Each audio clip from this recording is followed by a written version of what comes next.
bona tarda.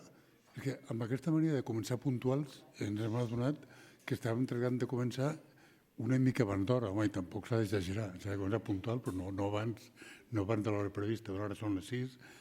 Comencem, benvinguts, contents de coincidir de nou amb bona part de vostès en aquesta nova sessió, que es la quinta sesión del ciclo que iniciamos el pasado febrero, que ya hace unos meses que vamos trabajando estos temas.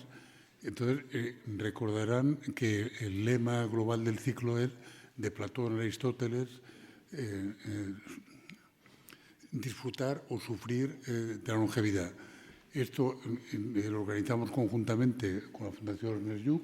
Cuando nos confabulamos en trabajar en un tema importante como este, tuvimos la suerte de encontrar la colaboración de la FATEC, cuyo presidente nos acompaña en la tarde de hoy, y muchas gracias, y de la Cámara de Comercio de Barcelona. Bueno, con estos socios y estos colaboradores se puede ir a cualquier sitio, por ejemplo, al final del mundo y al final de la vida. Entonces, en ello estamos trabajando en estos temas y pensando en el título de la sesión de hoy y en el contenido, intuyendo un poco el contenido, me he hecho una apuesta conmigo mismo. Yo es que me divierto porque a veces me apuesto cosas y gane o pierda da igual, porque como todo queda en casa, a veces empato, o sea, ni gano ni pierdo, pero bueno, normalmente acostumbro a ganar porque apuesto sobre seguro. Entonces he apostado que la ponente de hoy es más platónica que aristotélica. Si fuera aristotélica, en lugar de titular la ponencia Vida plena a la vejez, de manera asertiva, la hubiera titulado de manera interrogativa. Si fuera aristotélica, digo, ¿vida plena a la vejez? Bueno, veremos. No, la ponencia la he titulado rotundamente Vida plena a la vejez, la importancia de tal, pero de una manera realmente asertiva. Realmente, con esta forma de expresarse, seguro que tiene una visión más bien optimista, más bien esperanzadora de lo que supone la vejez, la longevidad y cómo podemos organizarnos, que es un tema también que me he dado cuenta que cada vez me interesa más. Es curioso. Hace 30 años me interesaba menos que ahora me apasiona. Y yo creo que en 10 años será mi tema fundamental. Ahora, bueno, perdónenme la pequeña broma, pero es una expansión. Pero antes de tener la edad que tengo, entre la que me voy siendo cada vez más orgulloso, como hemos contado alguna vez, y cuando hace unos años empecé a reflexionar con algunos colegas sabios cuáles eran los temas más importantes a los que se enfrentaba previsiblemente la humanidad, les hablo de hace una veintena de años, incluimos la longevidad. O sea, y no era tanto por que me tocara tan de cerca, digamos, sino porque intuimos que efectivamente era uno de los temas importantes, igual que la desigualdad, lo que no podíamos imaginar hace 20 años que sería tan importante como lo es hoy en España, en Cataluña y en el mundo, un poco en general. La longevidad, la igualdad, la gestión de la diversidad, tampoco podemos imaginar que sea tan importante como llegó a ser, y en este caso incluso tan frívolamente tratada. Por decirles que la longevidad no es que sea una sensibilidad del día de hoy de la FATEC, de la Fundación Lluch, del mundo académico, sino que es afortunadamente un tema que ha venido llamando la atención de manera creciente en los últimos años, y en los que durante un tiempo se hablaba más de lo que se construía, y últimamente tenemos la satisfacción de constatar que ya se va construyendo, que ya se va reflexionando, profundizando y dando pistas de trabajo y de esperanza para el futuro. Bueno, en ello estamos, y esto será sin duda el objeto de la sesión de hoy. Bueno, y solo me resta agradecer mucho a nuestra ponente que haya querido trabajar hoy con nosotros y prestarse, y luego además a un coloquio con la sala alrededor del tema de la vida plena en la vejez. Muchísimas gracias. Molt bé, doncs moltes gràcies, Jaume. En nom del Club de Roma, de la Fundació Ernest Lluch, de la FATEC, de la Cambra de Comerç, molt benvinguts. I avui tenim a la Maria. Avui tenim a la Maria Márquez. La Maria, pels que no la conegueu, la Maria és professora de Psicologia de la Universitat Autònoma de Madrid, per tant, doctora, i es va en aquesta mateixa universitat i té un màster de Psicologia Clínica i de Salut. La seva docència es centra sobretot en la psicopatologia i tècniques d'intervenció i tractament psicològic, totes dues, de fet, relacionades amb la seva activitat clínica, que també desenvolupa com a investigadora en l'àmbit aplicat.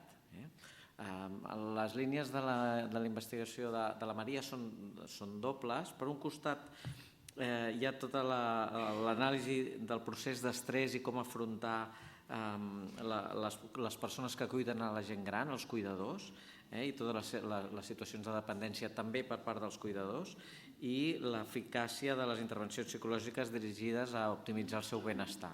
Aquesta és una línia. I l'altra, que també ens anirà molt bé per la d'avui, és l'anàlisi de la interacció entre els processos cognitius i emocionals i la regulació interacció al llarg de tot el cicle vital. I, per tant, l'anàlisi de les diferències associades a l'edat del benestar psicològic, l'experiència emocional i les estratègies de regulació emocional. La Maria té molts premis que no em posaré a destacar i moltíssimes publicacions que poden vostès, si són del sector, trobar de primer nivell, i és coordinadora, entre altres, del doctorat de Psicologia Clínica i Salut i membre del comitè editorial de la revista de Psicologia Conductual. Per tant, sense més, perquè el que volem és escoltar-la a ella, li dono la paraula. Estarem 40-50 minuts, com sempre, i després obrirem les preguntes que li pugueu fer per compartir una mica els últims minuts de la sesión de hoy. Per tant, sense més, María, muchísimas gracias por acompañarnos, gracias por estar aquí y adelante. Muchas gracias. Buena tarde y bienvenidas, bienvenidos. Lo primero que quiero decir es gracias por darme esta oportunidad de estar aquí esta tarde. Gracias a la Fundación Ernst Juck y al Club de Roma. Gracias, Jaume, porque para mí esto es de verdad un honor estar aquí entre todos ustedes y haber podido tener este espacio, aprovechar esta oportunidad para hacer algo que afortunadamente parece que empieza a hacerse cada vez más, que es pensar, reflexionar sobre lo que está pasando, sobre nuestra sociedad, sobre los temas que nos preocupan y que deben ocuparnos, ¿no? Gracias, y gracias por la amabilidad, Ferriol, desde el principio. Y bueno, pues vamos a ello. Yo me voy a levantar porque prefiero. He traído el tema de la vida plena en la vejez. ¿Se me oye bien? ¿Sí? ¿No? Vaya, bueno. Entonces me tendré que quedar sentada. ¿No? Bueno. Vale. ¿Micro de mano? Sí. Muy bien. Hola, sí, ahora mejor. Gracias. Vamos a empezar con una pregunta. ¿Qué es la vida plena? Lo primero que me planteé, ¿no? ¿Qué es esto de la vida plena? ¿Acaso existe? Vida plena suena fuerte, ¿no? Suena fuerte. Vida plena. ¿Es sinónimo de felicidad? ¿Es lo mismo? ¿De bienestar? Utilizamos muchos términos distintos en el ámbito de la psicología, desde luego. Y este es un ámbito en el que hasta hace poco no ha empezado a haber acuerdos, consensos, hay bastante dispersión y todavía nos quedan muchas preguntas abiertas sobre qué es esto de la felicidad. Así que siento decepcionarles porque hoy tampoco les voy a dar respuestas definitivas, sino quizá más preguntas, ¿no? Pero bueno, estamos juntos y podemos planteárnoslas y compartirlas. Si yo les preguntara ahora mismo, ¿tienen ustedes vida plena? En una escala de 1 a 10, ¿qué contestarían? No me lo tienen que decir, solamente piénsenlo. ¿Es usted feliz?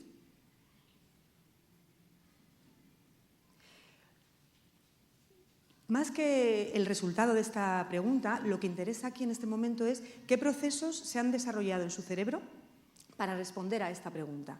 Es decir, qué información han buscado para poder decir que su vida es plena o no es plena, o que son felices o no son felices, ¿no? Y en realidad ahí está el contenido de la ponencia de hoy.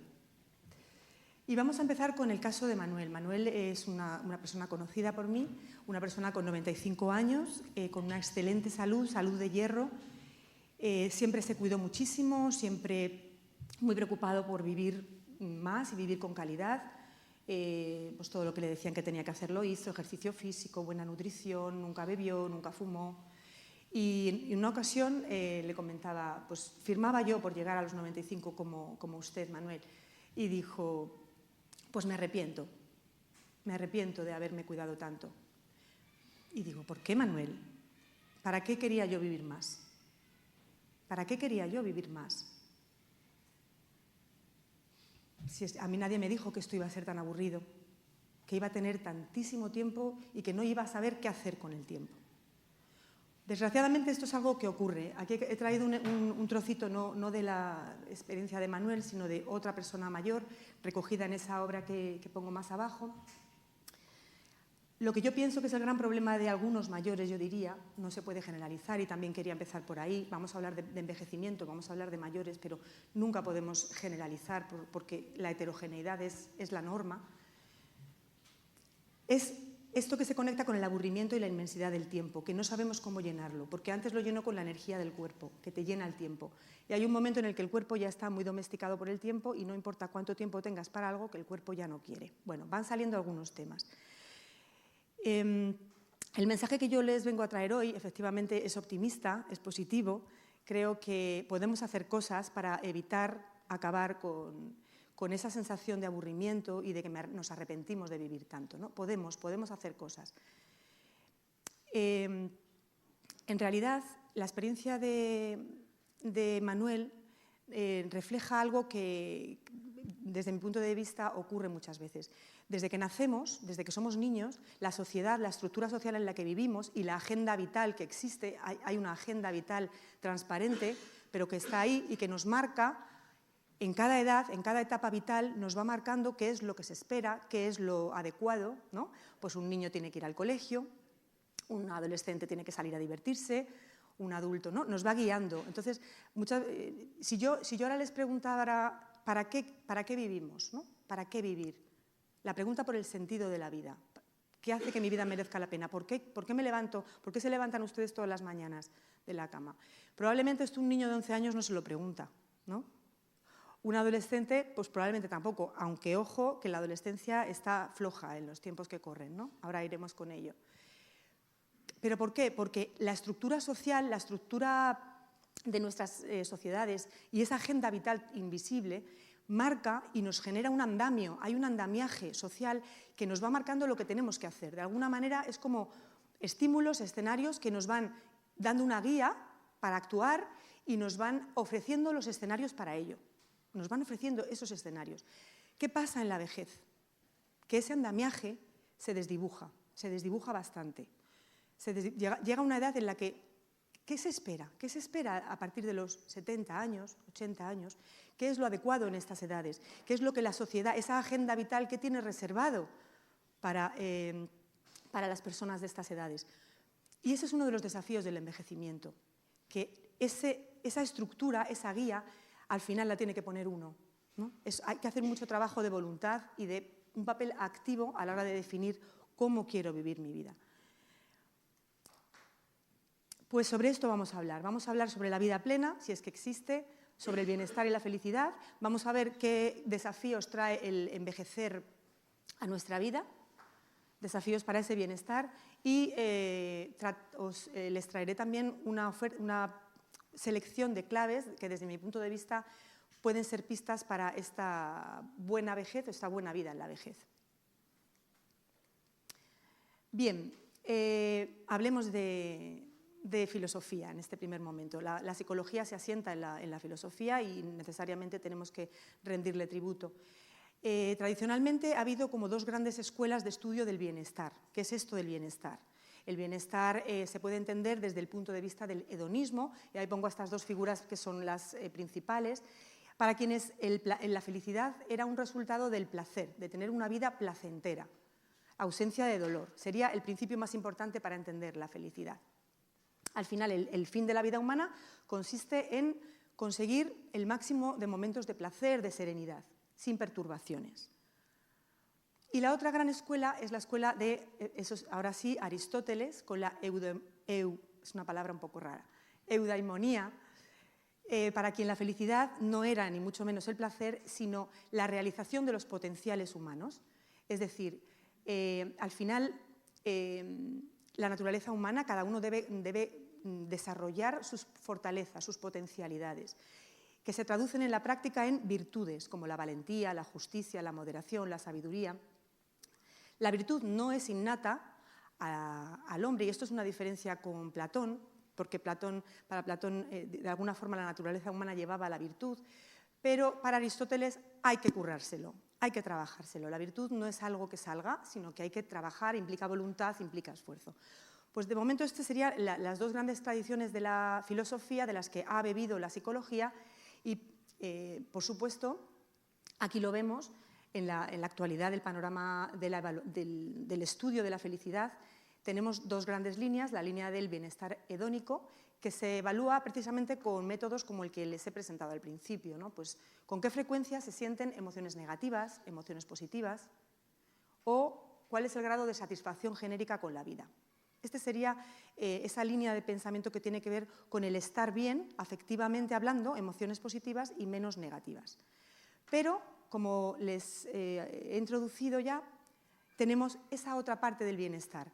Lamentablemente, la psicología académica y la clínica en el ámbito en el que yo me muevo, ha estado más interesada y a veces de forma demasiado excluyente en el bienestar hedónico, para definir lo que es el bienestar, la salud mental.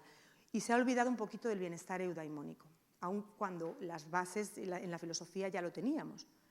Aquí estamos hablando de la experiencia de sentido de vida, propósito en la vida, coherencia, sentir que mi vida tiene coherencia, que me autoacepto, que estoy autorrealizado, que tengo sensación de que crezco, de que voy hacia arriba, tengo una experiencia de crecimiento. Y aquí les traigo frases que definen muy bien esta experiencia de bienestar eudaimónico. Si vemos a un hombre feliz, lo vamos a ver construyendo una barca, componiendo una sinfonía, criando un hijo, cultivando dalias o buscando huevos de dinosaurio en el Gobi. O Simone de Beauvoir, que decía, incluso más que la buena salud, lo importante en la vejez es tener objetivos. Activo, ya aparece aquí el término de actividad, que ya sabemos que está muy cuestionado y luego lo podemos abordar. Conservar en la vejez pasiones lo suficientemente intensas para evitar que nos encerremos en nosotros mismos.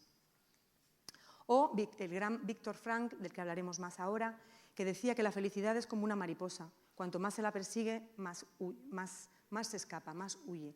Al final, la felicidad no es una posada en el camino, no es algo a lo que uno pueda llegar y decir, ¡hala, ya tengo la felicidad! La felicidad es el camino, es una forma de caminar. Bueno, aquí tienen a Martin Seligman, que ha sido, quizá le conozcan porque ha sido el gran difusor de la psicología positiva, y este hombre se ha dedicado a estudiar la felicidad, precisamente. Para él, bueno, revisando la historia, habría tres grandes formas de entender la felicidad, que tienen que ver en gran medida con estas dos tradiciones que les he presentado en las diapositivas anteriores. La vida placentera, que se relaciona con el bienestar hedónico. La buena vida, que tiene que ver con la realización de esas potencialidades que decía Aristóteles, fortalezas personales, pero lo que tiene que ver con uno mismo, con lo que me apasiona, lo que me gusta, y aquí, de hecho, estarían esas experiencias de flujo, ¿no? El flow, el estoy realizado pintando un cuadro, porque es lo que me da la vida, ¿no? Pero se queda todo en uno mismo. Y finalmente, la vida significativa. La vida significativa, la diferencia con respecto a las anteriores, es que uno sale de su propio escenario interno. Y a lo que alude este tipo de bienestar, o esta forma de entender la felicidad o el bienestar, es a encontrar ese sentido de la vida, pero más allá de uno mismo. Esto entronca con la escuela que explica el bienestar y la felicidad, no tanto desde lo subjetivo, que es el objetivo de esta charla, sino desde lo objetivo. Es decir, hay una lista de virtudes y de cosas humanas buenas que uno puede preocuparse por conseguir. Y ahí está el bienestar, ahí está la felicidad. Es decir, la buena vida no puede ser cada uno me lo guiso y me lo como y yo lo hago así y tú lo haces asado, sino que habría una serie de características que compartimos más o menos todas las personas, que son las que representan el camino hacia la felicidad. Esa lista de fuentes de significado o virtudes pues podría incluir la integración social, el cultivar las amistades, el desarrollar la solidaridad, la compasión, el crecimiento personal, el buscar superarse, el buscar formas de crecer ante la adversidad. Serían universales, serían virtudes que serían buenas para todos. Para Seligman no son incompatibles, es decir, las tres son dimensiones de la felicidad y podemos encontrar bienestar en los tres caminos. Sin embargo, la felicidad duradera, la auténtica felicidad, según Seligman, estaría más relacionada con esta vida, la vida significativa. Y de hecho la investigación nos apunta y nos trae datos que avalan esta hipótesis. No es incompatible llevar una vida coherente con unos valores personales y valores que van más allá de uno mismo y sentir placer. ¿Por qué no? A mí me encanta cultivarme, me encanta ir a conferencias, me encanta aprender y además es que experimento placer cultivando este valor y luego compartiéndolo con otros y experimento placer. No es incompatible, pero a veces no correlaciona. Por ejemplo, mi campo de acción de investigación más frecuente es el cuidado de personas mayores dependientes con demencia. Pues a veces el cuidado de una persona con demencia no es placentero, desde luego que no. Sin embargo, aporta valor y aporta significado a la vida de las personas. En este caso vemos que no hay una correlación, ¿no?, entre el placer y el significado. Viendo más modelos en psicología sobre la felicidad y el bienestar, tenemos a Maslow con su pirámide de necesidades.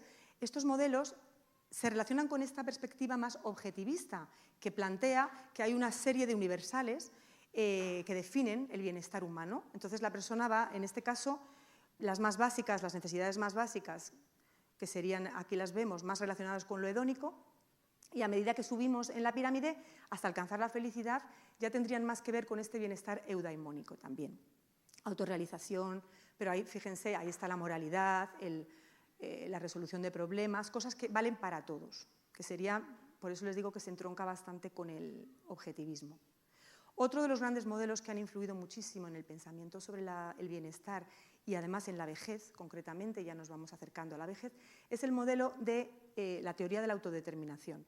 Deci y Ryan consideran que los seres humanos tenemos tres necesidades fundamentales: ser competentes, sentirnos competentes, vincularnos con otras personas de forma sana y ser autónomos. De momento les lanzo la pregunta: ¿cómo afecta el envejecimiento a estas tres necesidades, ¿no? ¿Cómo afecta determinadas cosas que pasan en el envejecimiento? Para ellos, el bienestar sería el resultado de perseguir objetivos y valores intrínsecos relacionados, de nuevo, con dimensiones más o menos universales que se consideran buenas, claves para la buena vida, para llevar una vida buena, que nos conduzca al bienestar. Crecer personalmente, cultivar las relaciones, la comunidad, cuidar la salud, frente a valores que son extrínsecos y que no traen esa felicidad, que son los relacionados con las cosas materiales, con el poder, con la imagen. Comportarnos de forma autónoma, volitiva o consensuada. Y ya sale aquí un elemento que es clave, el elemento de la voluntad, del tener la sensación de que yo controlo mi vida hasta donde la controlo, por supuesto, pero tengo voluntad de hacer, de autodeterminar lo que quiero, ¿no? de trazarme un plan, una hoja de ruta. Y el elemento de la conciencia, estar atentos a lo que me pasa, reflexionar sobre mi día a día y tener conciencia para poder pensar sobre ello.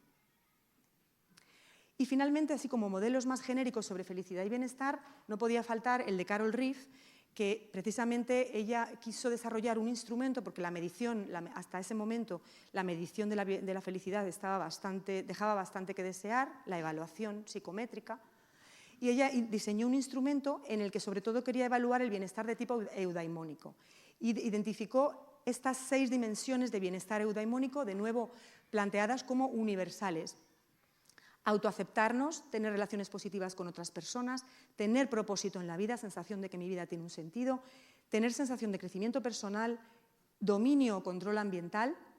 En esto se parece al anterior, en esa autonomía y en esa sensación de control, de que yo controlo mi vida, y aquí claramente la autonomía. Bueno, si hacemos una valoración crítica de los modelos hasta ahora presentados, quizá alguien está echando de menos algo. Ha sido muy criticada la psicología positiva, ha sido muy criticado los modelos de felicidad, entre otras cosas porque les falta contexto.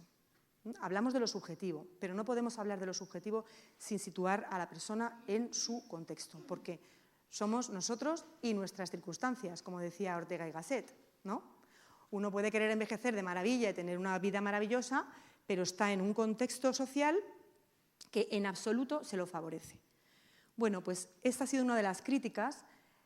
Claro, este mensaje de tú puedes ser feliz, tú eres el responsable de tu felicidad, es un mensaje bueno, bastante coherente con el modelo económico imperante, el modelo capitalista, el modelo de consumo y el modelo de productividad, ¿no? El ser humano es el agente y para ello necesita comprarse los libros de turno o tomarse el fármaco de turno, pero uno es responsable de su felicidad. ¿Qué peligro tiene este mensaje? Por otro lado, el sufrimiento no está presente. Las cosas malas que nos pasan, que tarde o temprano a todas las personas nos pasan cosas. Perdemos a alguien querido, tenemos una enfermedad que nos limita, nos echan del trabajo de una forma injusta. Pues efectivamente necesitamos incorporar en nuestros modelos de bienestar el sufrimiento, dar más centralidad a la ubicuidad del sufrimiento. Existe el dolor, las emociones negativas son parte de la vida humana y en relación con esto, la capacidad del ser humano para afrontar ese dolor, para afrontar ese sufrimiento. Son elementos clave que no pueden faltar en un modelo de bienestar. Y en este sentido, ya en la psicología, afortunadamente nos hemos hecho cargo de esto y se han estudiado variables como el crecimiento ante la adversidad o la resiliencia. Y aquí quería ya empezar a traer el modelo que desde mi punto de vista bueno, pues ha sido de los más fructíferos en cuanto a proporcionar herramientas terapéuticas para trabajar en muchos problemas emocionales que tienen que ver con la falta de sentido, con la depresión, con la tristeza, la desesperanza.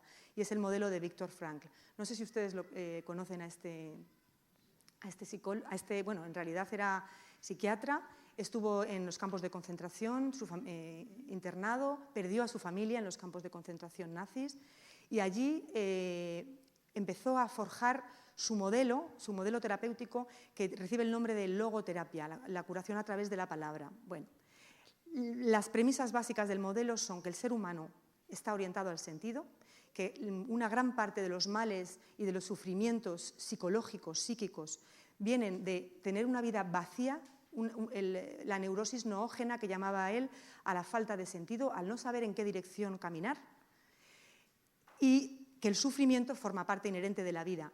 Y es clave la actitud que adopte cada persona ante ese sufrimiento. Y él plantea un modelo en el que los valores de la persona y la realización de los valores personales son los que van a facilitar el encontrar ese sentido. ¿Y qué son los valores? Los valores en realidad son las direcciones, los horizontes que dan sentido a mi vida, los horizontes en los que yo puedo caminar porque me aportan significado, me aportan sentido. Están los valores, vamos a empezar por aquí, experienciales, que es lo que yo tomo de la vida, experiencias, esto que se lleva ahora tanto, que hasta se regala en cajas, ¿no? Las cajas de experiencias, que es lo más socorrido cuando tienes que hacer un regalo, venga, una caja de experiencias, como sabemos que a todo el mundo le gusta, experimentar. Leí hace poco una noticia en el periódico, decía, la sociedad actual obsesionada con la experiencia, además, cada vez más intensa. O sea, queremos experiencias intensas, ¿no? Bueno, aquí también caben experiencias cotidianas, sencillas. La parte de acción, de creatividad, lo que yo le aporto al mundo, y la parte actitudinal, que es cómo veo la vida, cómo me posiciono ante esas cosas que me pasan. Todos tenemos condicionamientos, todos venimos con una historia de aprendizaje que en unas ocasiones es más favorable y en otras ocasiones pues más difícil. Pero según Viktor Frankl, todos tenemos la libertad y la responsabilidad de hacer algo con eso, de decidir qué hacer con eso. Y él plantea una tipología de valores, bueno, lo que les acabo de contar, no me voy a parar mucho en ello, valores de creación, lo que yo le aporto al mundo y a otros, valores de experiencia, lo que yo tomo del mundo de los otros, y aquí estaría la subjetividad. Hay gente a la que le gusta estar sentado en un banco y observar simplemente pasar a los demás. Y hay gente que necesita tirarse por el puentín porque, en fin, bueno, aquí podríamos hablar mucho del termostato, ¿no? de las experiencias positivas. Y finalmente los valores de actitud, es decir, qué actitud adopto ante mis condicionamientos, ante esto que me cuesta, estas inercias que me van saliendo de quedarme en casa, en el envejecimiento, por ejemplo. ¿Qué hago? ¿Qué puedo hacer al respecto? Bien, vamos ya con esto, con el envejecimiento. Desafíos para el bienestar. Por supuesto, envejecer no es un camino de rosas, ya lo sabemos. Muchas de las cosas que pasan a lo largo del ciclo vital, no solo en la vejez, empieza mucho antes, amenazan precisamente a muchas de las cuestiones que hemos visto en estos modelos de felicidad. Amenazan a nuestro sentido de vinculación, cómo estamos vinculados, por ejemplo, cuando hay pérdidas afectivas. Amenazan a nuestra percepción de control, de autonomía, porque ya no me puedo mover como antes y necesito que alguien lo haga por mí, haga cosas por mí. Amenazan mi identidad, porque yo hasta ahora era un maestro de las finanzas y todo el mundo me venía a pedir consejo y ahora me acaban de jubilar malamente. ¿Y quién soy yo ahora? ¿No? Mi identidad. Y amenazan, por supuesto, el sentido, que incluye un poco todo lo demás. Por lo tanto, hay una visión del envejecimiento que yo creo que es muy acertada, que es verlo como un proceso de adaptación a todos los cambios que empiezan en realidad en la niñez, ¿no? Y en la adolescencia. Y buscar ese equilibrio entre pérdidas y ganancias, porque desde luego que hay pérdidas, muchas, pero también hay ganancias. Y lo sabemos, ¿no? Seguramente en otras conferencias se ha hablado de las ganancias. Y una de las claves va a ser el ajuste flexible de las metas, la flexibilidad psicológica que ahora está en la mesa de todos los debates en psicología, como rasgo o como competencia o aspecto subjetivo que facilita muchísimo la adaptación, la salud mental y el crecimiento en la adversidad.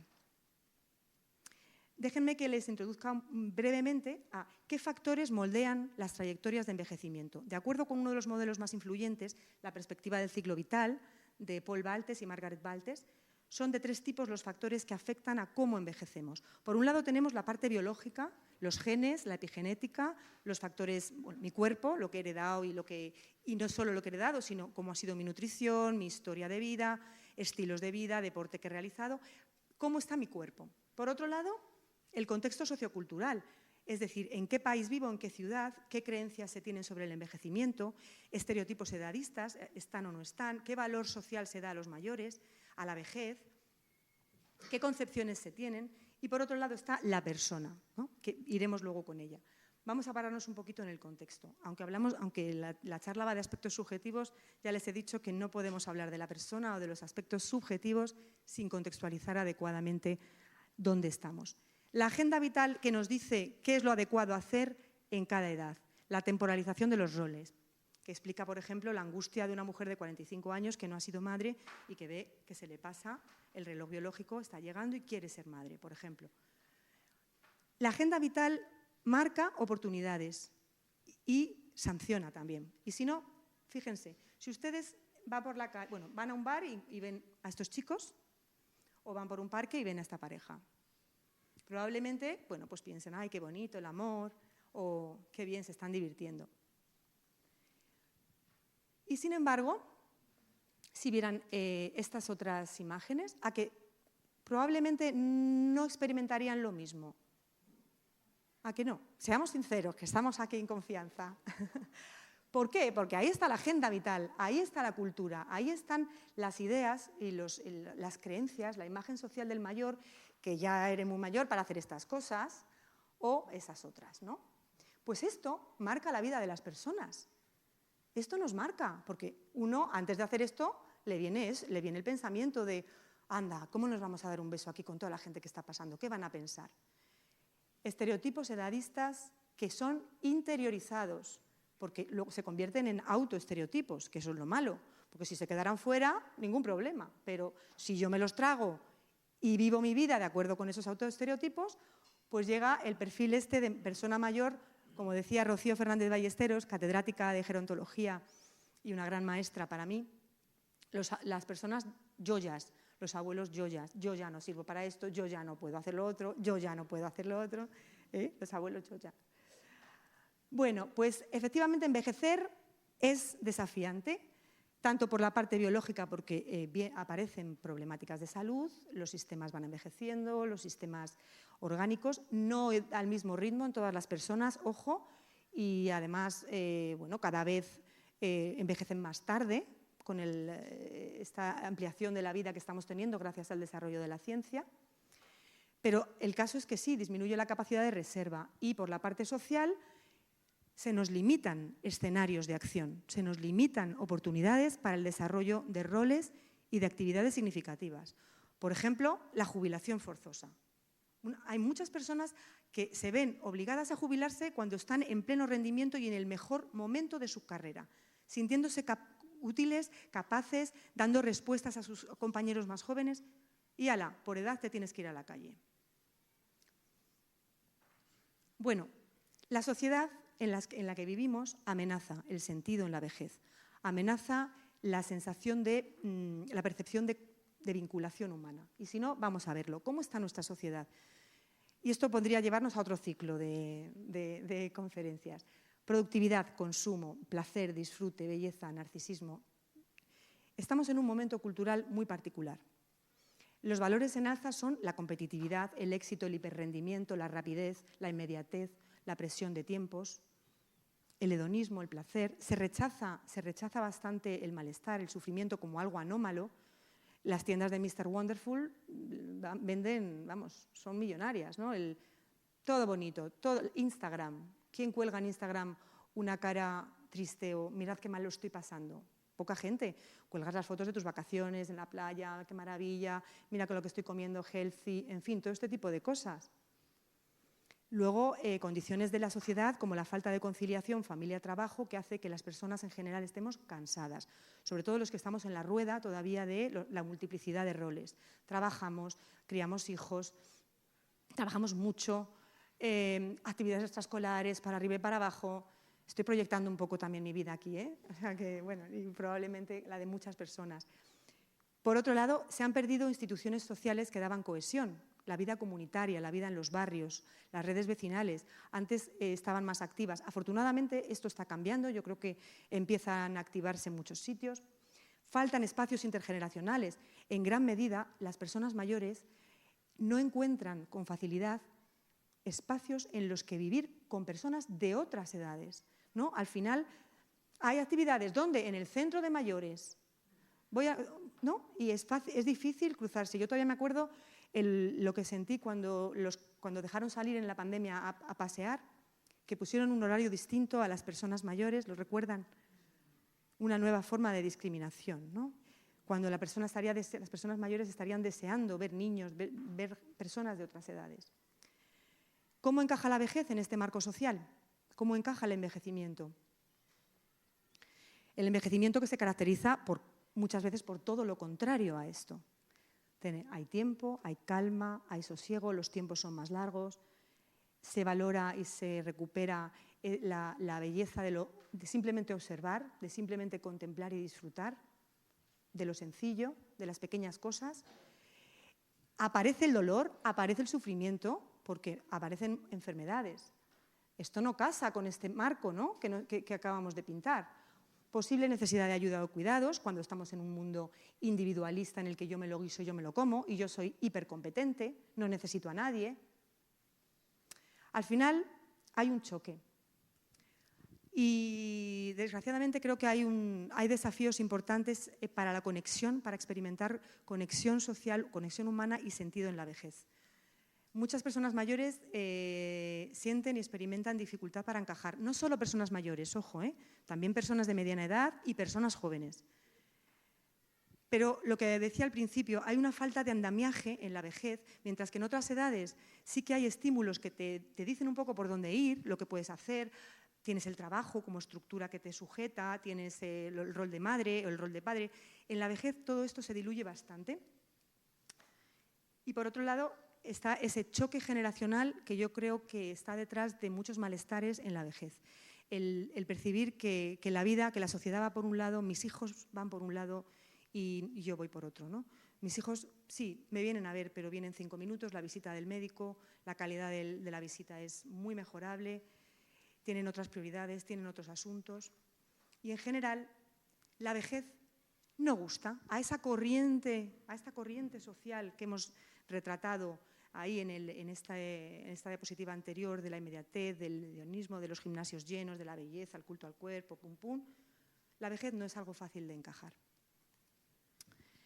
Y sin embargo, es fundamental el bienestar en la vejez. Fíjense, dado este contexto, el bienestar eudaimónico no es raro encontrar, como encuentran los estudios, que disminuye con la edad. Hay bastantes datos que nos dicen que este bienestar que tiene que ver con el propósito en la vida, con el sentir que tu vida tiene sentido, que encajas, ese tipo de bienestar eudaimónico parece que disminuye con la edad.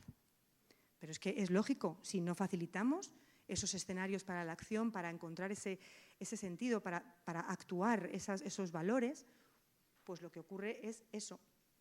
No van a leer, porque es la letra muy pequeñita, pero bueno, las flechas, las líneas que bajan a partir de los 60 años son precisamente las que se refieren al crecimiento personal y al propósito en la vida. Es decir, en comparación con grupos de mediana edad y jóvenes, estas dimensiones parece que se ven más afectadas. Y, sin embargo, también es muy interesante la relación que hay entre el bienestar eudaimónico y la salud y la longevidad. Estamos en un ciclo de estudios sobre longevidad y, fíjense, se han encontrado relaciones directas entre experimentar este tipo de bienestar, no el hedónico, no el del placer, no el de tengo muchísimas emociones positivas a lo largo de la semana, no. Este de mi vida tiene un sentido, encuentro significado en mi día a día, con mayores tasas de longevidad y menores de mortalidad. Bueno, aquí les he traído dos de los estudios así más... Y en este cuadro resumo un poco lo que se ha encontrado. Longevidad, menor morbilidad. Por ejemplo, hay estudios neurocientíficos que encuentran un mayor volumen de la corteza insular, de la ínsula, en las personas con bienestar de este tipo, bienestar de propósito en la vida, crecimiento, sensación de que tengo un significado. Y precisamente esta corteza es la que se relaciona con tener conciencia sobre mi vida, tomar decisiones, tener control de mi vida, y se relaciona negativamente con depresión. Menor riesgo de deterioro cognitivo y demencia.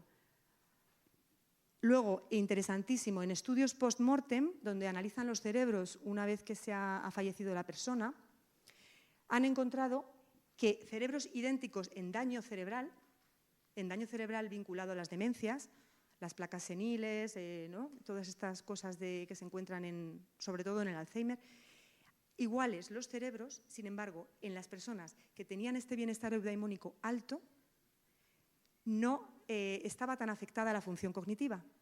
Seguían funcionando cognitivamente bien o mejor que aquellas que, teniendo el mismo daño en los tejidos, no tenían este tipo de bienestar. Por lo tanto, estamos ante una variable realmente importante.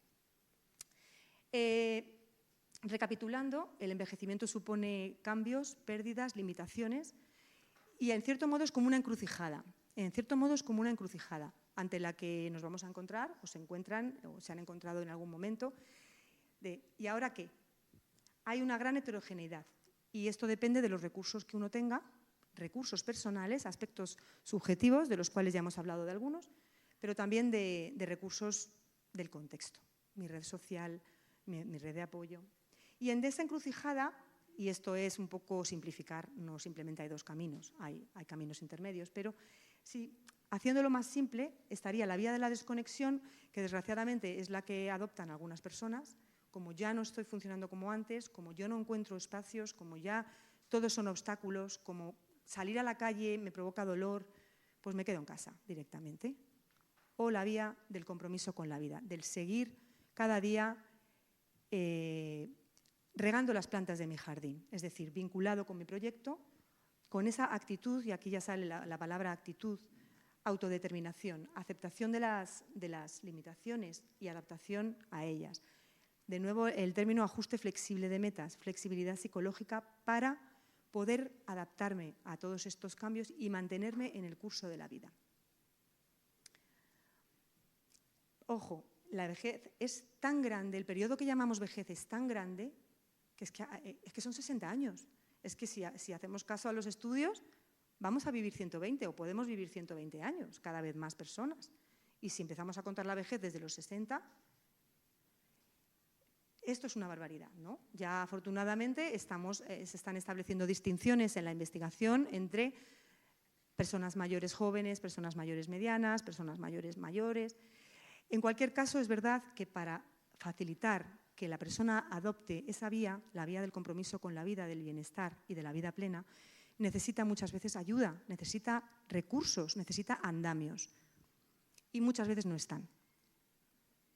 Así que, volviendo al modelo de perspectiva del ciclo vital, si los factores biológicos y contextuales nos ponen trabas a la hora de envejecer, la persona cobra un papel protagonista. Al final, el buen envejecer va a depender enormemente de la actitud que uno tenga al respecto. Es decir, ¿cuál es mi hoja de ruta? ¿Qué es lo que llena mi vida? ¿Qué es lo que me gusta hacer? ¿Cómo puedo hacerlo? ¿Cómo puedo afrontar estas cosas que me están pasando y que me hacen sentir mal o me limitan?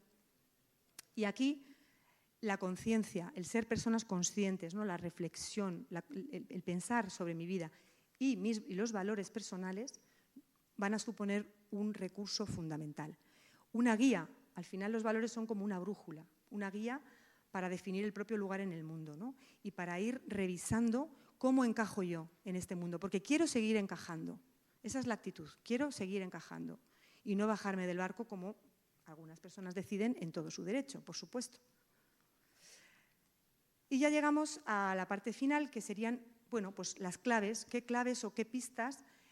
Seguro que ustedes tienen muchas, de hecho están aquí y están, en fin, esta sería una de ellas, están en el curso de la vida, están creciendo personalmente, acudiendo a estas actividades, por ejemplo.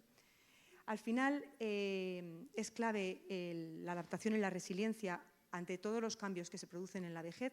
La metáfora de la vida como manejar un barco, no sé si ustedes han manejado alguna vez un velero o un barco, pero bueno, la metáfora se puede entender.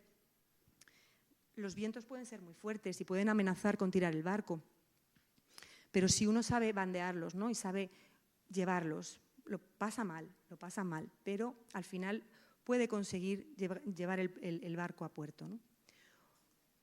¿Y cómo? ¿Cómo podemos hacer un buen afrontamiento de todo esto? Pues hay factores de la persona, que son muchos de los que ya han salido, y hay factores del contexto, porque de nuevo digo, vivimos en un marco social, vivimos en un contexto.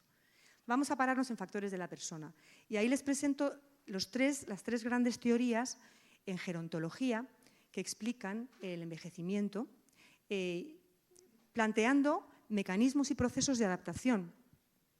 Baltes y Baltes hablan de procesos de optimización, selección y compensación. Optimizamos.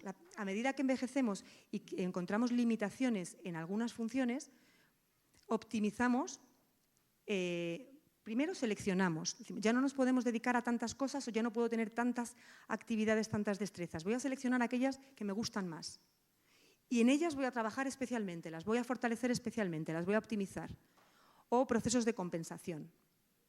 El ejemplo mejor en este sentido es el del pianista, creo que era Rubinstein, que a medida que envejecía, la pieza de piano, sus piezas favoritas de piano, pues las tocaba de forma distinta, había como más lentitud en la ejecución.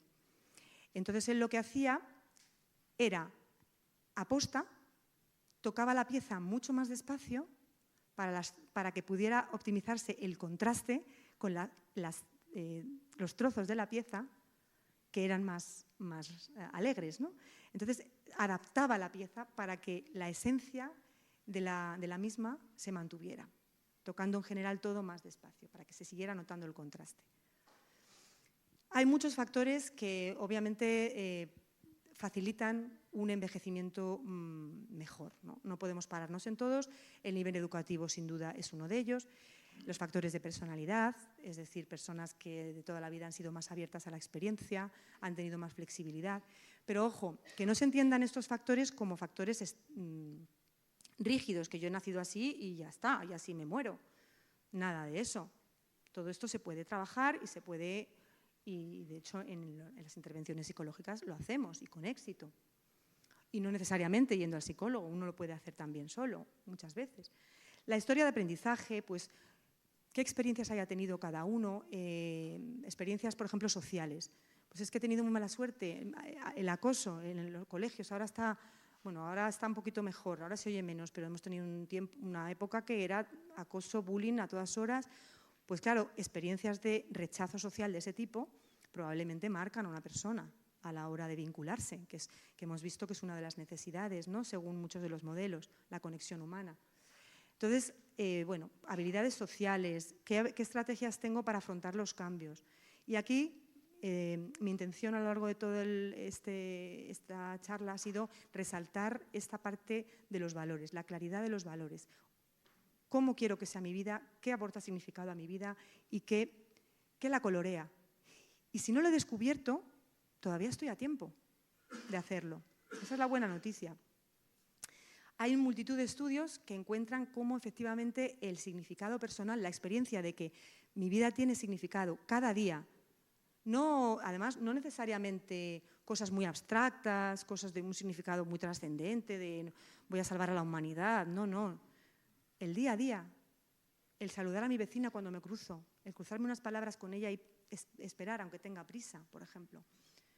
O el simplemente tomarme un café, el café de todos los días, escuchando la radio.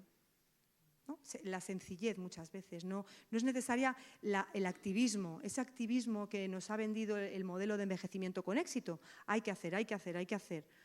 Bueno, a ver, si entendemos que por hacer el estar tranquilo observando, pues sí, no dejamos nunca de hacer cosas, ¿no? Pero las actividades pueden ser tan sutiles y pueden ser meditar, contemplar un atardecer, reflexionar, pensar, mirar a tu pareja y quedarte embelesado. Una fuente de valores muy interesante es lo que tiene que ver con la autotrascendencia, con el salir de uno mismo. Ese tipo de bienestar o esa dimensión del bienestar que señalaba Seligman, que era la vida significativa, de las 3 tradiciones de la felicidad que vimos al principio, esa que implicaba salir de uno mismo. Efectivamente, los valores generativos que Erikson situaba en la mediana edad, decía que esta era la tarea que tenían que hacer las personas de mediana edad. Bueno, hoy en día se sabe que también en la vejez y también en la juventud, el ser generativo y el ayudar a otros da muchísimo significado a la vida. Y ahí dice el astronauta John Glenn, ¿no? Si algo he aprendido es que las personas más felices son aquellas que se dedicaron a algo más grande y más profundo que meramente su propio interés. La tarea que Erikson colocó en la vejez, una tarea adaptativa, como lo que había que hacer para ser feliz en la vejez, era la integración del pasado. El mirar mi vida y decir, he vivido una vida, me gusta la vida que he vivido o está bien, ¿no? Estoy conforme, estoy satisfecho. A mí cuando conocí este modelo me pareció bastante edadista, fíjense, porque claro, ¿qué pasa? Que si la tarea es mirar al pasado, ¿eso significa que no hay presente o no hay futuro? Pues hay que tener cuidado con esto. Hay un presente y hay un futuro. Pero es verdad que en la vejez también aporta sentido y significado el mirar tu vida e integrar. Y dentro de esto hay muchas cosas que se pueden trabajar, por ejemplo, los rencores acumulados, los conflictos no resueltos con familiares, ¿no? La falta de perdón, muchas veces ahí está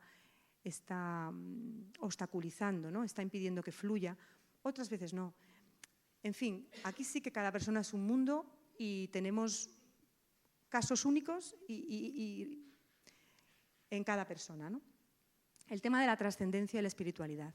También se ha estudiado y se ve cómo efectivamente en muchas personas, a medida que envejecen, esta es una dimensión que cobra bastante importancia. Es verdad que los estudios no nos permiten o no es fácil distinguir entre lo que son efectos de la edad, de envejecer, y lo que son efectos de cohorte, es decir, efectos de tu generación, ¿no?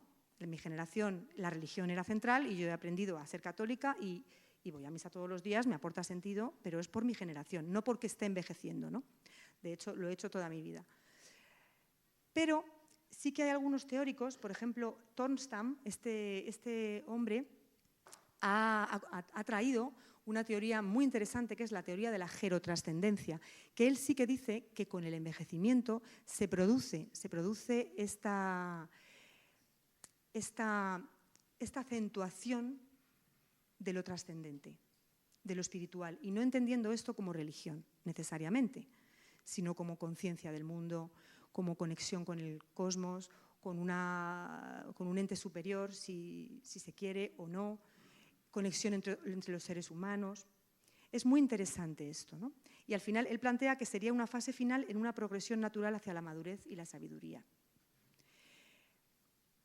Y aquí se ubica, fíjense, la soledad contemplativa positiva. Se habla en términos muy negativos de la soledad es horroroso, la soledad no deseada, pero hay una soledad deseada que es maravillosa. Y también se ha estudiado que efectivamente en la vejez puede que esto cobre más importancia, esos momentos de soledad deseada. Bueno, faltan estudios, falta investigación, tampoco podemos extraer conclusiones. Por lo tanto, han ido saliendo claves. Ante las pérdidas, cambios o transiciones que vienen inevitablemente en la vida y que hacen difíciles o incluso imposibles a veces determinadas metas o objetivos concretos asociados a valores. Por ejemplo, yo tengo el valor de mi pareja y hacer todo con mi pareja y enviudo, mi pareja muere, fallece. Pues ya no voy a poder seguir haciendo cosas con esa persona, ¿no? Voy a tener que darle una vuelta a este valor. Ojo, eso no significa que el valor y esto en psicología lo trabajamos, ¿no? En trabajo de duelo, la relación con esa persona puede continuar en un plano más simbólico, ¿no? Si uno pues hay personas que después de la muerte de su familiar siguen hablando con él, siguen contando con él, hay símbolos para recordarle, para hacerle presente. Se mantiene esa relación, pero obviamente ya las cosas que uno puede hacer no son las mismas, pero puede hacer otras o puede cultivar de otra forma otros valores. Y aquí sí, aquí está ya ocupando el primer plano el ajuste flexible de metas. ¿Conocen la metáfora del roble y el junco, la historia del roble y el junco, ¿no? El roble orgulloso se metía con el junco diciéndole, pero qué sin sangre eres, te vas para todos los lados con él.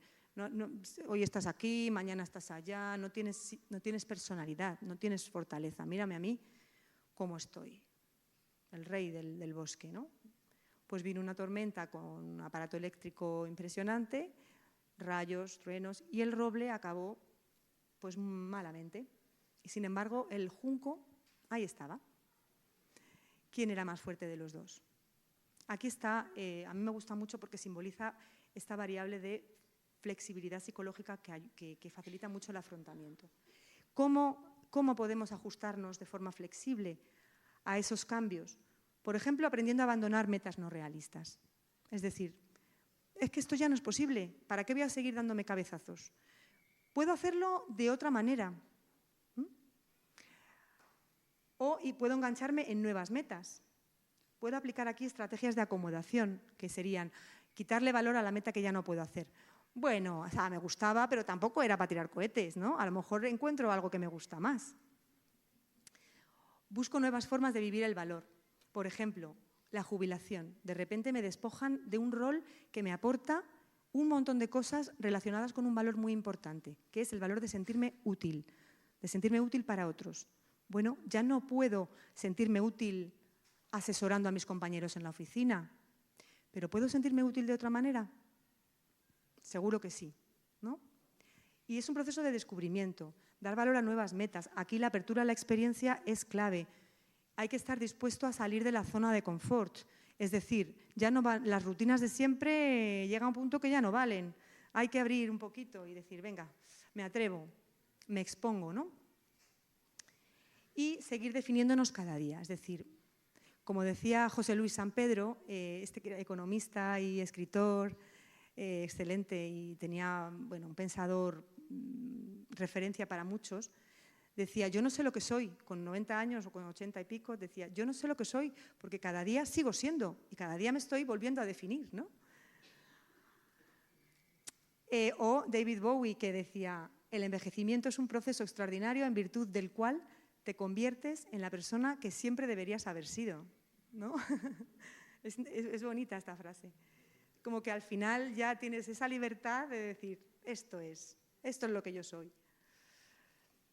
Entonces, bueno, en realidad la vida plena en la vejez, volvemos al término del principio, la vida plena en la vejez empieza hoy, empieza cada día, empieza en la juventud, porque hay que prepararlo, porque no es una cuestión solo de la vejez, Es una cuestión de cómo vivimos nuestras vidas, desde mi punto de vista, ¿no? Hay que preparar el camino. ¿Cómo?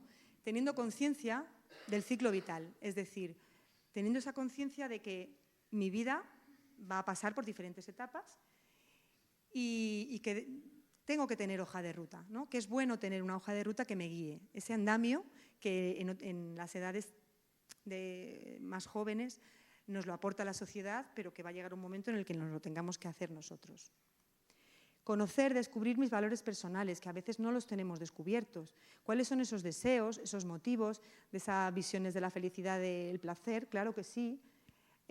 Vamos a hacer ensayo y error, vamos a hacer un proceso de descubrimiento. Tener un paisaje motivacional amplio. A mí me gusta mucho la metáfora del jardín de mi vida, que lo utilizamos mucho en la clínica, en la intervención psicológica, y es pensar en nuestras vidas como un jardín del que somos jardineras o jardineros. Y las plantas que hay en ese jardín representan nuestros valores, las cosas que dan sentido a mi vida. Pueden ser relaciones con personas, pueden ser proyectos personales, pueden ser, pues eso, las cosas que me importan y que cultivo y riego, ¿no? ¿Cómo las estoy regando? Les estoy dedicando tiempo. Hay algunas que las tengo en el centro de mi jardín. Por ejemplo, esto lo hacemos con personas cuidadoras. E imagínense a quién tienen, qué valor tienen en el centro del jardín la mayor parte de las veces. El bienestar de su familiar enfermo. Y su propio bienestar a veces ni lo tienen plantado, ¿no? El autocuidado a veces no está, no aparece. Pues es una herramienta muy interesante para trabajar y para pensar y para reflexionar. Y en ese sentido, una vacuna contra ese aburrimiento que veíamos en Manuel, el hombre de la diapositiva, ¿no? El hombre arrepentido de haberse cuidado tanto porque estaba aburrido. Para que no nos pase como Manuel, una clave es tener un jardín rico, un jardín lleno de plantas. Es decir, diversificar nuestros roles. Claro, en la medida en que nuestras condiciones nos lo permitan, pero no es como antes. Esta mañana me preguntaban, claro, las generaciones de mayores de ahora en relación con los valores no tienen nada que ver con las generaciones de antes. Antes, estamos hablando de personas nacidas en los años 30, imagínense, o incluso antes, ¿no? Que no tenían, la sociedad no facilitaba el cultivo de otros valores o otros roles que no fueran, a lo mejor, en el caso de una mujer, esposa y madre. Pues las circunstancias nos tienen que ayudar, nos tienen que facilitar tener ese jardín rico, pero en la medida en que podamos, tengámoslo, ¿no? Tengamos diferentes plantas y reguémoslas. Fuentes de vida, fuentes de significado. Porque eso facilita una identidad más sólida y facilita la flexibilidad psicológica. Cada día hay que regarlas, no solamente tener claro que están ahí, sino regarlas. ¿Y esto qué significa? Hacer cosas para que estén bien. Caminar en dirección a esos valores. Pero ojo, vuelvo a la idea, no es hacer. Mi valor puede ser disfrutar de un buen libro y simplemente leer, o disfrutar de las puestas de sol de mi barrio, de mi zona, que son maravillosas. Eso es regar la planta del valor de la contemplación de los atardeceres, que me hace muy feliz. Otra de las líneas de acción que, claro, al final hemos visto en los modelos sobre la felicidad y sobre el bienestar que comparten en gran medida un elemento, y es el elemento social. Somos seres sociales, somos seres interdependientes, por mucho que se empeñe el capitalismo y el individualismo que impera en decirnos que nosotros, nosotras somos los dueños de nuestra vida, que no necesitamos a nadie, ¿no? Pues no, somos seres interdependientes, nos necesitamos y necesitamos comprendernos, conectar unos con otros. Cultivar estas plantas es fundamental. A lo largo del ciclo vital, todo lo que sea practicar habilidades de conexión humana, bienvenido sea. Habilidades de conversación, habilidades de escucha activa, por ejemplo, saber escuchar. Saber prolongar una conversación haciendo preguntas relevantes a la otra persona para que nos cuente más. Todo esto es fundamental. Pero ojo, y de nuevo me salgo de la persona y voy al contexto, porque la persona no vive sola. Debemos también luchar por concienciar al contexto, para que en el contexto, y estoy hablando aquí de sociedad, estoy hablando de instituciones de administración, instituciones políticas, sanitarias, que haya educativas, por ejemplo, que haya sensibilización sobre todos estos temas, que en los colegios se enseñe perspectiva del ciclo vital.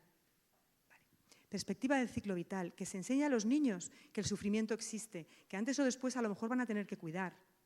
Esto está ausente de los currículums educativos. Sin embargo, les cuento un ejemplo. Mi hija está dando valores en el instituto, segundo de la ESO, y digo, ¿qué harías en valores, hija? Dice, me han hecho un cuestionario de cuántos hijos tiene Angelina Jolie y Brad Pitt. No daba crédito. Esos son. En fin, creo que se puede hablar de otras cosas, ¿no?, más interesantes. Pues empezar desde las generaciones más jóvenes. Yo creo que la educación es un pilar, la educación de los niños que vienen, de los futuros adultos.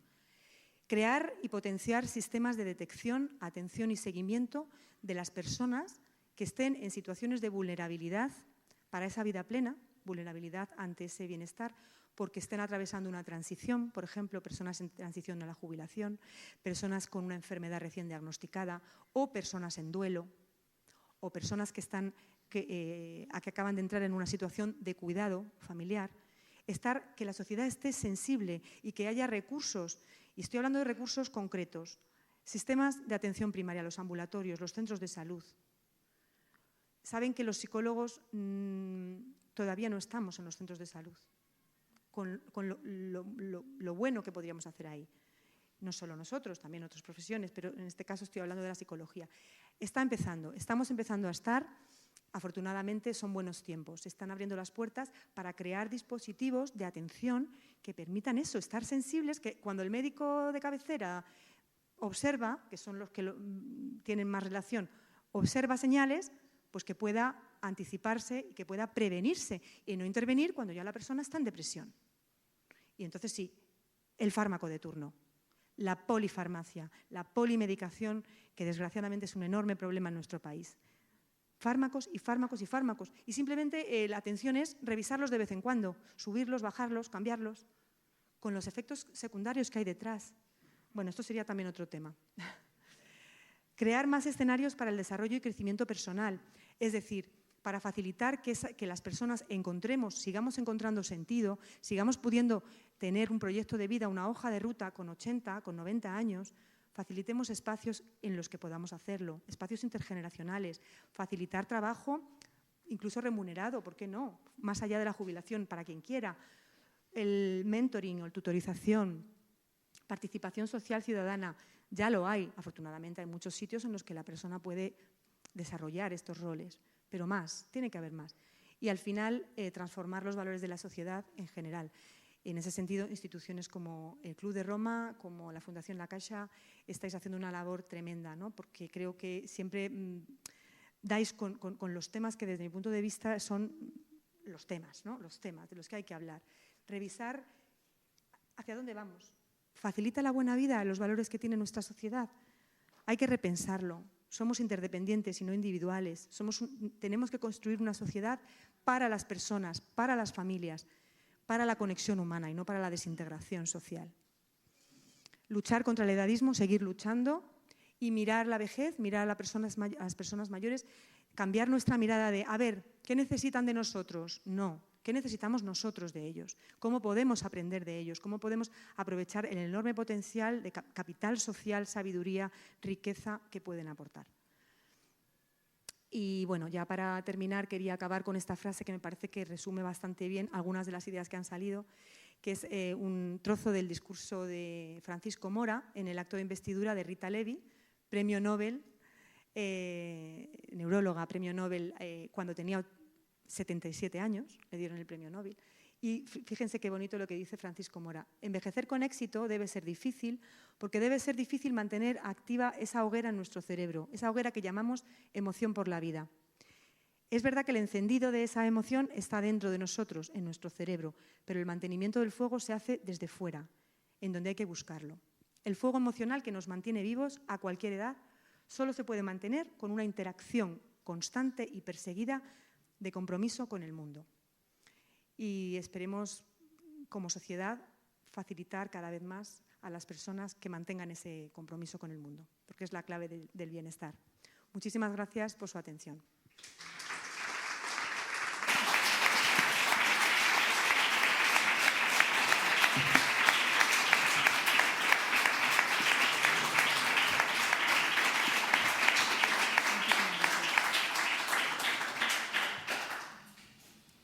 María, muchísimas gracias.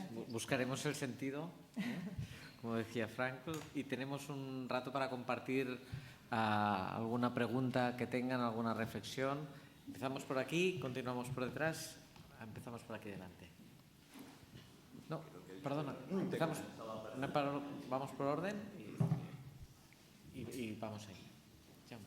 Bueno, siempre me da un poco de apuro ser el primero en preguntar, pero es que estaba deseando. Bueno, muchas gracias, porque es muy estimulante. Entonces tenía un par de sugerencias y una pregunta. Primera sugerencia. Usted hablaba de que hay necesidades psicológicas básicas, competencia, relación. Intuyo que hay una más. Y esta es la sugerencia, el reconocimiento, que además está vinculado, también intuyo, a la edad. Yo creo que el reconocimiento de una necesidad psicológica universal, en todas las edades, en todas las culturas, en las mismas manías, es la universalidad del reconocimiento.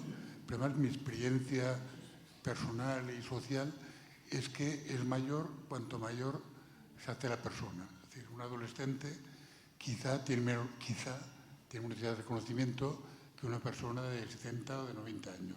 Bueno, reconocimiento como sugerencia, necesidad psicológica básica. Segunda sugerencia, entre las claves para la vejez plena, o para la vida plena a la vejez, el sentido del humor, sí, que ayuda a la aceptación, ayuda... Una cosa que los que ya tenemos cierta veteranía encuentro divertida es cuánto tiempo de emplear en mí mismo a niveles que nunca hubiera sospechado. Cuando era jovencito, oye, en 10 minutos estaba listo. Ahora no estoy listo en 10 minutos, entonces me divierte. Ya tengo broma con mi esposa, que es curioso cuánto pesa el propio cuidado, que además me importa bastante conceptualmente. Bueno, entonces digo, el sentido del humor pienso que puede ser una clave útil. Y esto es una sugerencia. La pregunta, quizá un poco dramática, entre comillas, pero es muy concretamente, ¿pensar en el sentido de la muerte ayuda a construir una vejez plena? O sea, ¿puede ser una herramienta útil? Wow. Bueno, muchas gracias por las sugerencias. De verdad que creo que son muy acertadas. De hecho, yo creo que el reconocimiento es algo que tiene que ver con la competencia, que era uno de los pilares. O sea, uno quiere ser competente y que se lo reconozcan también, pero es verdad que quizá hay que darle mayor protagonismo. Y es algo, por ejemplo, que en el ámbito del cuidado, que nosotros lo observamos mucho, una de las fuentes de sufrimiento de personas cuidadoras es la falta de reconocimiento de su labor. Entonces, me parece muy acertada. El sentido del humor, lo he pensado antes, según venía, digo, he tenido que seleccionar claves, no podía hablar de todas, y he pensado, digo, el sentido del humor se me ha escapado, efectivamente, fundamental. Tiene mucho que ver con la flexibilidad psicológica, tiene que ver con ese relativizar, ¿no? Y con el ser capaz de reírme de mí mismo. Y tiene que ver con la aceptación. Uno difícilmente se ríe de sí mismo si no acepta esas cosas de sí mismo, ¿no? Y de hecho lo vemos, gente que cuando tienen sentido del humor aparentemente, pero cuando les haces un chiste a ellos, no, eso no, el humor conmigo no, porque hay falta de aceptación de alguna cosa. Entonces tiene que ver con cosas, pero es verdad que podemos resaltarlo más. Y respecto a la pregunta, claro, el sentido de la muerte. De hecho, me alegra que me haga esta pregunta porque en uno de los modelos gerontológicos que no me he parado a explicar porque iba apurada con el tiempo, el modelo de la selectividad socioemocional de Carstensen viene a decir que muchos de los cambios que ocurren en el envejecimiento a nivel motivacional tienen que ver con el ver que la muerte se acerca, ¿no? Que se te acaba la vida en este mundo y eso te cambia el sistema de prioridades. En el sentido de que al final dices, voy a centrarme en lo verdaderamente importante, ¿no? ¿Y qué es lo verdaderamente importante? Pues las personas que realmente me aportan, la familia, bueno, la familia entre comillas, porque también, ojo, aquí hay otro tema, Familia primero, otros después, o en fin. España es muy familista y todavía la familia es... Entonces, claro que la muerte y el sentido de la muerte está moldeando y está teniendo mucho que ver con el disfrutar de la vida plena. Yo creo que la perspectiva de la muerte De nuevo, podemos hacer varias cosas ante ella. Podemos anclarnos en el miedo a ahí viene la muerte, no quiero pensar en ella, no quiero mirar, como le pasa a algunas personas. O decir, bueno, me viene la muerte y acepto que la vida es así, que forma parte de la vida, y voy a enriquecer mi día a día y voy a vivir mi vida de la forma más, diríamos, gratificante posible, entendiéndola como más coherente con mis valores, centrándome en lo verdaderamente importante, ¿no? Entonces, sí, yo creo que la perspectiva de que el tiempo se nos acaba ayuda, puede ayudar, dependiendo de cómo uno lo gestione. Endavant. Sí, hola. Sí, vale. Gràcies a tots tres per les reflexions que heu aportat. Al Jaume primer, a Ferriol y especialment a la María Márquez, por las reflexiones que aportabais, decía, en el comunicado que hemos estado escuchando. Bien, gracias de nuevo. Empiezo por una frase de Gabriel García Márquez. Sí. Que no le veía. Perdón. Sí, que no le veía. Sí, en una biblioteca que tenemos aquí en Barcelona, que se llama Biblioteca Gabriel García Márquez, que recibió varios premios por urbanismo, por edificación, etc. Hay en una de las fachadas laterales una frase de él que dice: la vida no es la que uno vive, sino la que recuerda y cómo la recuerda para contarla. Me parece una frase grandiosa porque apela a la memoria y es sobre lo que quiero de alguna manera llevar mi intervención. Entonces, así, gracias al señor Jaume, que intervino antes que yo, le agradezco que hablara del sentido del humor, porque a mí la única cosa que me hace envidia es que yo tenga conciencia en la vida de cómo ríen los niños. O sea, ciertamente me doy cuenta de que es una pérdida inevitable que fui padeciendo a lo largo de mi vida, y es que la pérdida de la risa es una cosa que es una gran pérdida. Pero ahora voy por otra pérdida. Dentro de todas las reflexiones que ha llegado a ofrecernos, no voy a hacer un relato de ellas, porque sería imposible, las memoricé, pero sí hay un elemento importante entre ellas, que al fin y al cabo aprender el mundo, conocer el mundo, aceptarlo, tener una actitud positiva o las actitudes que mostramos ante el mundo, la resiliencia, la flexibilidad, etcétera, forman parte de un constructo de conocimiento y de asunción de la propia vida, que tiene como andamiaje, y utilizo una palabra tuya, la memoria. Indudablemente, el desmoronamiento de la memoria en el curso del tiempo hace que, de alguna manera, nuestra forma de reconocer nuestro pasado sea difícil de saberse decir con versatilidad y con veracidad, con lo cual tampoco nos atrevemos a saber cuál será nuestro futuro. Pero, de alguna manera, en la forma en cómo fantaseamos e inventamos nuestras memorias, y nuestro pasado nos hace inventar nuestro futuro, con lo cual el tema de las actitudes, de la resiliencia, de los objetivos, de la que él empuja hacia la vida, los valores en sí mismos, están afectados por cómo conocemos el mundo, cómo lo conocimos, cómo lo recordamos, cómo lo memorizamos, cómo lo explicamos y, por tanto, cómo lo podemos intuir. Gracias. Sí, muchas gracias, sin duda.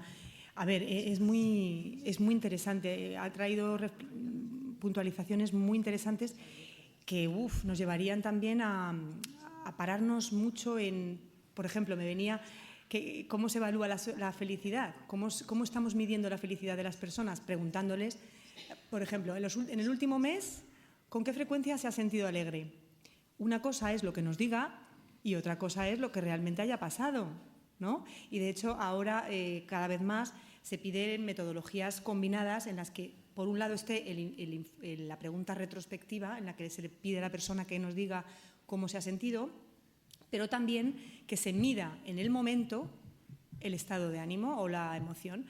Se llama muestreo de la experiencia. Entonces, a través de, ahora que tenemos tanta tecnología, en los teléfonos móviles, se mandan a lo largo del día recordatorios para que anote cómo te encuentras en este momento. Y de esa forma salvamos el problema de la memoria. Y muchas veces no coincide para nada el recuerdo, lo que yo cuento de cómo me he sentido, con cómo realmente me he sentido, ¿no? Entonces, muy, muy interesante. Sí, la memoria está sesgada, la memoria filtra. La memoria, y de hecho hay muchos estudios en psicología cognitiva, psicología experimental, que nos lo demuestran. Las personas positivas suelen recordar lo positivo y las personas deprimidas tienen la visión túnel que les hace ir a lo negativo. Es más, En clínica, en psicología, en terapia, observamos a veces cómo las personas reconstruyen su historia y nos cuentan lo horrible que ha sido su vida y luego contrastas con información de otras personas de su entorno y hay cosas que no son tan horribles. O sea, quiero decir que la subjetividad está ahí, ¿no? Estamos hablando de la subjetividad y claramente lo emocional y lo actitudinal influye sobre lo cognitivo. Y también al revés. Claro, cuando uno también empieza a tener dificultades cognitivas y tal, también afecta a las emociones, ¿no? Ahí hay una interacción. Pero muy interesante lo que nos ha traído, la verdad. No sé si tenía alguna pregunta concreta. No quiero seguir, hay más cosas, pero... Vale. Aquí davant tenim el micro.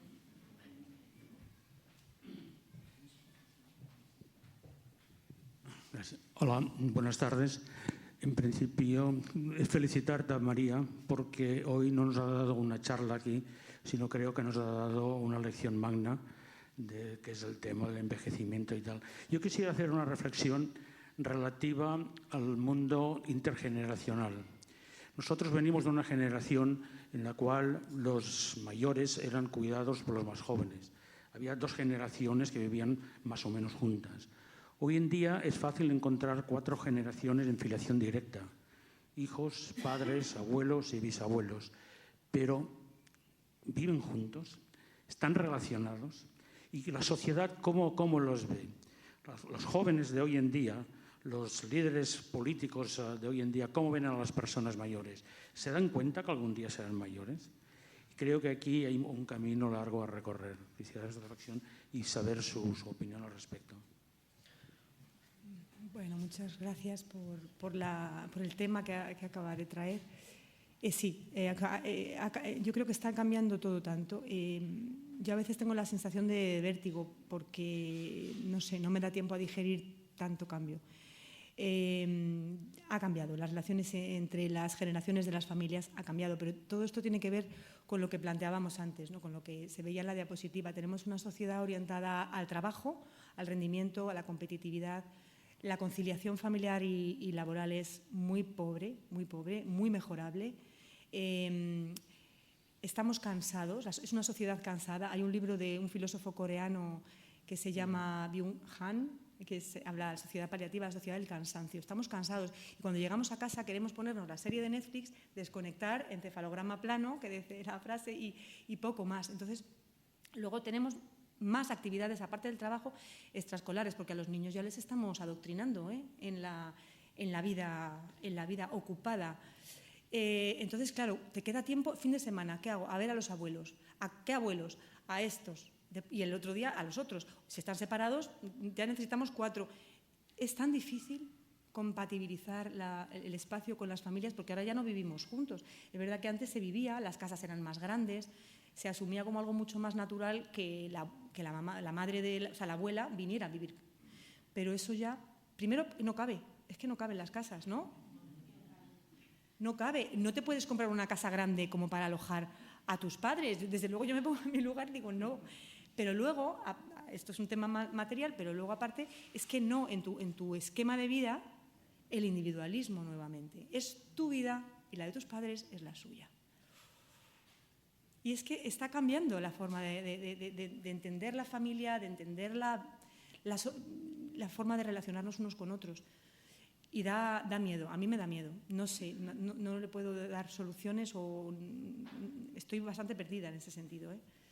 Y los jóvenes de ahora, pues yo creo que se pegarán el batacazo en cualquier caso. Yo creo que al final mi esperanza es que hacia dónde está apuntando la sociedad no es sostenible. Llegará a un punto que haga aguas. Pero claro, las consecuencias de eso no sé cuáles van a ser. Sí, María, además de públicamente darte las gracias y felicitarte por la charla en nombre de la Fundación Ernest Lluch, te hago una pregunta. ¿Qué diferencia hay entre felicidad y bienestar? ¿Cómo lo tratarías? Esa es la gran pregunta. Es la gran pregunta que no está solucionada. No está solucionada. Hay tantas definiciones como modelos y enfoques, lo hemos visto, ¿no? Hay teóricos que están más centrados en la felicidad como tal, como un estado que quieren medir, y además se utiliza como indicador económico, como un indicador económico. Las naciones, de la riqueza de las naciones, están más felices. Y esas nociones de felicidad tienen que ver con el estado emocional, con momentos de emociones positivas. Tengo muchas emociones positivas en mi vida y menos negativas. Y el bienestar, el término bienestar hace más referencia a esa otra forma de satisfacción con tu vida que tiene que ver con el vivir bien, con hacer cosas que te van bien y que van bien a tu entorno, ¿no? Es decir, con ese relacionarte con otras personas de forma sana, con ese tener capacidad de resiliencia cuando tienes problemas, capacidad de adaptación, con percepción de sentido, aunque tengas sufrimiento en el día a día, aunque tengas momentos de malestar, de emociones negativas, y las emociones positivas no sean demasiado frecuentes, puedes sentirte con bienestar, ¿no? La felicidad, en general, tiene más que ver con lo emocional, con ese estado de placer, de estar. Pero ya le digo, no está claro, no está resuelto ese tema. No está resuelto ese tema porque cada teórico lo define de una manera. Entonces depende de dónde nos posicionemos. Bueno, hemos dicho muchas cosas. María, muchísimas gracias por haberlas compartido, por haber hecho estas reflexiones que nos dan para pensar. Nos vamos a casa con mucho trabajo. A tots els que ens heu acompanyat, com sempre, moltes gràcies. Us recordo que la propera sessió serà el dia 1 de juliol i tindrem a l'Adalina Comas Herrera, que és directora d'un observatori global sobre la cura a llarg termini de la London School of Economics, i parlarà del cost de la cura i els reptes dels sistemes de cures de llarga durada. Parlar de l'economia de la demència i de la dependència també des d'una perspectiva comparada, de què es fa aquí i què estan fent a diferents països d'Europa, que la seva visió des d'aquest centre de Londres segur que serà molt interessant. A tots moltes gràcies i molt, molt, molt especialment, muchas gracias, Muchas María, gracias, por Ferriol. habernos acompañado. Muchas gracias a todos.